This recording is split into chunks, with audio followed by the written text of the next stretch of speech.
Chapter 14. At Iconium, Paul and Barnabas went as usual into the Jewish synagogue. There they spoke so effectively that a great number of Jews and Gentiles believed.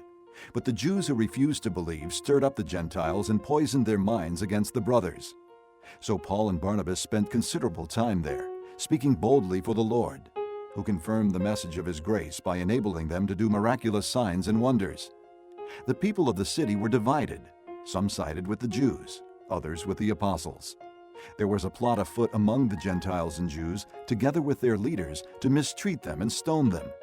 But they found out about it and fled to the Lycaonian cities of Lystra and Derbe and to the surrounding country, where they continued to preach the good news.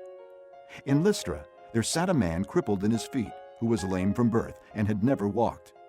He listened to Paul as he was speaking. Paul looked directly at him, saw that he had faith to be healed, and called out, "Stand up on your feet!" At that, the man jumped up and began to walk. When the crowd saw what Paul had done, they shouted out in the Lycaonian language, "The gods have come down to us in human form!" Barnabas they called Zeus, and Paul they called Hermes because he was the chief speaker. The priest of Zeus, whose temple was just outside the city, brought bulls and wreaths to the city gates because he and the crowd wanted to offer sacrifices to them. But when the apostles Barnabas and Paul heard of this, they tore their clothes and rushed out into the crowd shouting, "Men, why are you doing this? We too are only men, human like you. We are bringing you good news, telling you to turn from these worthless things to the living God who made heaven and earth and sea and everything in them.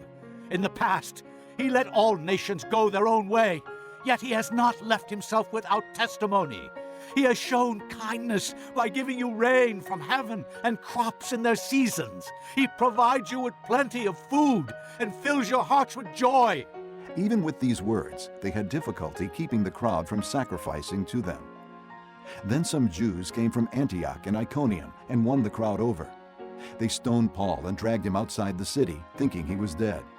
But after the disciples had gathered around him, he got up and went back into the city. The next day he and Barnabas left for Derbe. They preached the good news in that city and won a large number of disciples. Then they returned to Lystra, Iconium, and Antioch, strengthening the disciples and encouraging them to remain true to the faith. "We must go through many hardships to enter the kingdom of God," they said.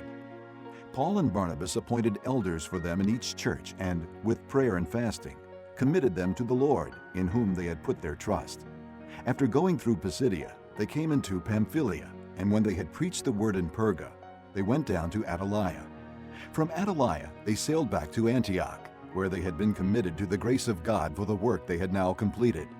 On arriving there, they gathered the church together and reported all that God had done through them and how He had opened the door of faith to the Gentiles. And they stayed there a long time with the disciples.